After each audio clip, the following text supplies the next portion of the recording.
میرے ایمان کی حفاظت بھی فرما دینا۔ آج کچھ نہیں ہے، مطلب ہی نہیں ہے۔ ابے اللہ والوں کی چوکٹ پہ دنیا کنیز بن کے رہتی ہے۔ تو نے دیکھا نہیں، سوند والے کو دیکھ لے، دادا راجشاہ کو دیکھ لے۔ ایک انسان آتا ہے، آنے کے بعد کہتا ہے بابا میں بڑا غریب انسان ہوں، زمین میں اس بار کچھ نہیں ہوا ہے، سرکاری قرضہ لے لیا ہے، لیکن قرضہ لے لیا ہے، اس کی تاریخ، اس کی ڈیٹ آ گئی ہے، سرکاری لوگ آنے والے ہیں، مجھے پکڑ کے لے جائیں گے، حضور مجھے قرضے کے لیے کچھ چیز دے دو تاکہ میں اس قرضے کو اتار دوں۔ دادا راجشاہ فرماتے ہیں جا، ابے کسی زمیندار کے پاس چلا جا، کسی پیسے والے کے پاس چلا جا، کسی سرمایہ دار کے پاس چلا جا، کسی پونجی والے کے پاس چلا جا۔ میں تو فقیر ہوں، میرے پاس کیا ہے؟ ابے میں فقیر ہوں، میرے پاس کیا ہے؟ وہ زمین پہ قدموں میں گر جاتا ہے، کہتا ہے بابا میں نے کوئی امیر نہیں چھوڑا ہے، میں نے کوئی سرمایہ والا نہیں چھوڑا ہے، میں نے کوئی پونجی والا نہیں چھوڑا ہے، میں نے کوئی پیسے والا نہیں چھوڑا ہے، میں تمام کے دروازوں پہ گھوم لیا ہوں، تمام کے دروازوں پہ چکر لگا لیے ہیں، لیکن کسی نے میری مدد نہیں کی ہے، آخری سہارا تو ہے، اے بابا میری مدد کر دے، اگر تو مدد نہیں کرے گا تیرے قدموں کو نہیں چھوڑوں گا۔ دادا راجشاہ مسکراتے ہیں اور فرماتے ہیں جا، اندر جو مسلح بچھا ہوا ہے اس کو ہٹا کے دیکھ لے، اور اس کے نیچے جو پے جتنے چاہے اتنے لے لے، جتنی ضرورت ہو اتنے لے لے، کمی کچھ نہیں ہے۔ اللہ کی قسم وہ انسان جاتا ہے، جانے کے بعد مسلح ہٹاتا ہے، ہٹانے کے بعد جب دیکھتا ہے تو اس مسلح کے نیچے ایک یا دو گڈی نہیں رکھی ہوئی، بلکہ بیان کرنے والا بیان کرتا ہے اللہ کی قسم جب میں نے مسلح ہٹا کے دیکھا تو پورا کنواں تھا، اور پورا کنواں نوٹوں سے بھرا ہوا ہے۔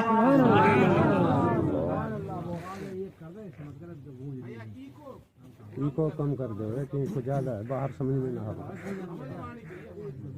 ہاں وہ ضروری سمجھ میں آ رہی ہے، اب آ رہی ہے، بس سمجھو، ہونٹوں کو دیکھو میرے کیا نکل رہا ہے نا، دیکھو مزہ آئے گا انشاءاللہ، دیکھتے جاؤ، علماء اکرام کی زیارت کرو، ان کے چہرے کو دیکھو اور سنو تو مزہ آئے گا۔ فرمایا جا اندر جا، مسلح ہٹا، اور مسلح کے نیچے سے جتنی ضرورت ہو اتنا لے لے۔ اندر گیا، جانے کے بعد مسلح ہٹایا، جھانک کے دیکھا پورا کنواں بھرا ہوا ہے۔ کیسے؟ بولو، نوٹوں کے نام سے تو خوب بول رہے ہو، ویسے سبحان اللہ نہیں بول رہے، نوٹوں سے، نوٹوں سے، نوٹوں کے بعد کتنی سمجھ میں آ رہی ہے۔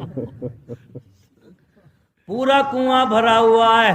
گیا، جانے کے بعد مرتا کیا نہیں کرتا، ضرورت تھی، نیت صحیح تھی، گڈی گننا شروع کر دیتا ہے، گنتے گنتے جتنی ضرورت تھی اتنی لے لیتا ہے، اور اس کے بعد چلا جاتا ہے، قرض والوں کو قرض دے دیتا ہے۔ لیکن جب زمین میں پیداوار بڑھ جاتی ہے اور وہ نکل کے فصل گھر میں آ جاتی ہے، اس کو بیچتا ہے، بیچنے کے بعد پھر دادا راجشاہ کی بارگاہ میں پہنچتا ہے، عرض کرتا ہے بابا جو میں پیسہ لے گیا اب میں اسے واپسی کرنے آیا ہوں۔ دادا راجشاہ چادر اوڑے لیٹے ہیں، منہ چادر کے اندر ہے، آپ فرماتے جہاں سے لے گیا وہی لے جا کے پٹک دے۔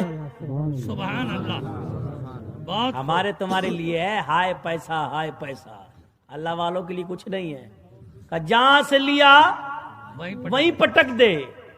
گیا، جانے کے بعد مسلح ہٹایا، گڈی پٹک دی، مڑ کے دیکھا دادا راجشاہ لیٹے ہوئے ہیں، دیکھ بھی نہیں رہے، چادر اوڑے ہوئے ہیں، نیت بدل گئی۔ واہ واہ، نیت کے پیچھے دار و مدار ہے، بیٹھا رہے آگ پہ، کچھ نہیں ملنے کا، سرپنچ نے کہہ دیا، نیت جیسی ہوگی ویسی پھل ملے گا، کام ٹائم کاٹ لے ادھر ادھر بیٹھ کے کچھ نہیں ملے گا۔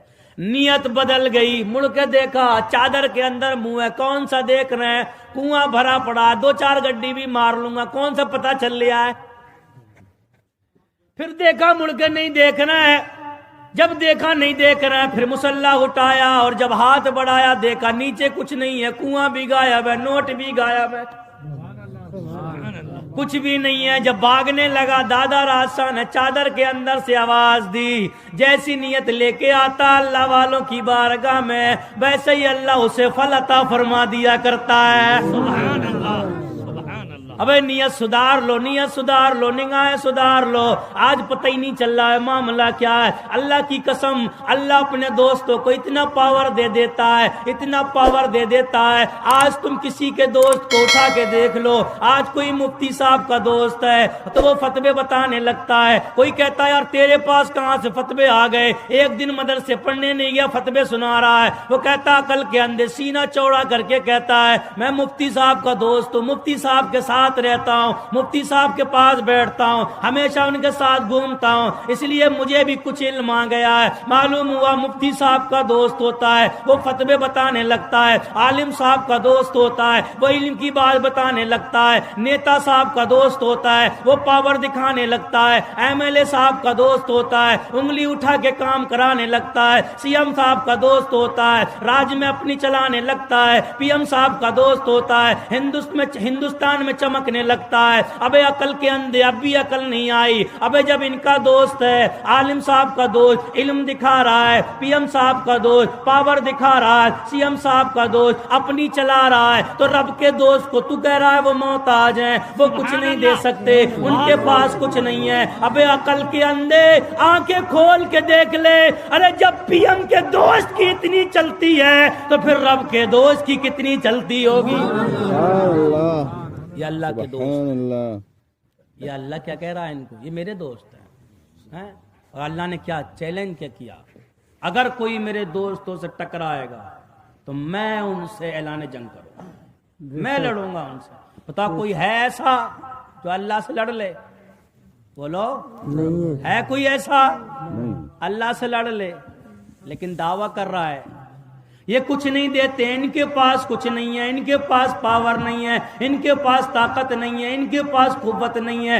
دیکھ لے پلٹ کے ان کے پاس طاقت ہے کہ نہیں، اللہ والوں کو طاقت ہے کہ نہیں، اللہ والوں کو قوت ہے کہ نہیں، اللہ والوں کے پاس پاور ہے کہ نہیں، اللہ نے ان کو طاقت دی کہ نہیں ہے، اللہ نے ان کو پاور دیا کہ نہیں ہے، اللہ نے ان کو طاقت دی کہ نہیں ہے. دیکھ بابا فرید کو دیکھ، بابا فرید جب آتے ہیں پورے شور مچ جاتا ہے، یار یہ مسلمان کیا آیا ہے، اس نے جینا حرام کر دیا ہے، کبھی اذانیں پڑھ رہا ہے، کبھی جماعتیں کر رہا ہے، کبھی قرآن پڑھ رہا ہے، اس کو بھگاؤ بھگاؤ، اس کو کیسی بھگایا جائے. لوگ بڑے بے چین ہیں، بابا فرید کو بھگایا جائے تو لوگ مشورہ کرتے ہیں. راجاؤں نے مشورہ کیا یار ایسا کرو، بتاؤ کوئی ترکیب بتاؤ. میٹنگ ہوتی ہے، ایک بہت بڑی کانفرنس ہوتی ہے اور اس میں تمام راجا اکٹھے ہوتے ہیں، تمام لوگ اکٹھے ہوتے ہیں، تمام لمبی لمبی چوٹی والے اکٹھے ہو جاتے ہیں اور کہتے ہیں بتاؤ یہ مسلمان کیسے بھگایا جائے، مسلمان کا وجود کیسے مٹایا جائے،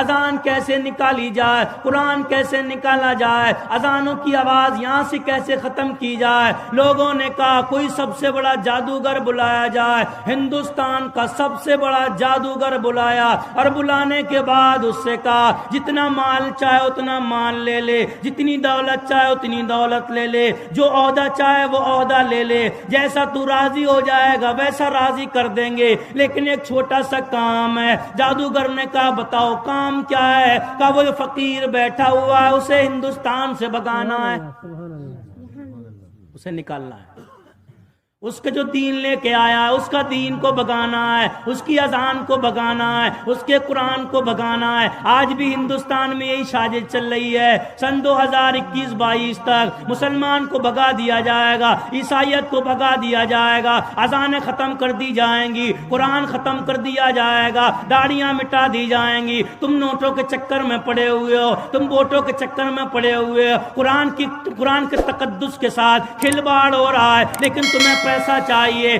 آج اذانوں پہ پابندی لگائی جا رہی ہے لیکن تمہیں پیسہ چاہیے. آج علماء کی گردن کاٹی جا رہی ہے لیکن تمہیں پیسہ چاہیے. آج مدرسوں پہ پابندی لگ گئی لیکن تمہیں پیسہ چاہیے. آج مسجدوں میں تالے لگا دیے گئے، تمہیں پیسہ چاہیے. آج اذانوں سے لوگوں کی نیندیں خراب ہو رہی ہیں، تمہیں پیسہ چاہیے. آج لوگ کہتے ہیں قرآن سے آیت جہاد کو نکال دیا جائے پر تمہیں پیسہ چاہیے. لوگ کہتے ہیں ہندوستان میں ایک قانون چلایا جائے، اگر شادیاں ہوں گی تو تو یہ مولوی نکاح نہیں پڑھائیں گے، بلکہ انہیں بھی آگ کی طرف چکر لگانا پڑیں گے، 7 چکر 7 پھیرے لگائیں گے، مسجدوں میں عبادت نہیں ہوگی، سب کو مندروں میں جانا پڑے گا، تم پیسوں کے چکر میں پڑے ہوئے ہو، اے نبی کے غلام ہو، اپنا اتہاس دورہ کے دکھاؤ، اپنا نام بتاؤ، ارے تم وہ نہیں ہو جو صرف پیسوں کے لیے اپنی گردنیں جھکا دو، تم وہ ہو قسم خدا کی اگر تم اینیاں زمین پہ مارتے تھے اور تمہارے ہاتھ اٹھتے تھے، ابھی ہاتھ نیچے نہیں ہوتے، اللہ اس سے پہلے تمہاری دعاؤں کو قبول کر لیا کرتا تھا۔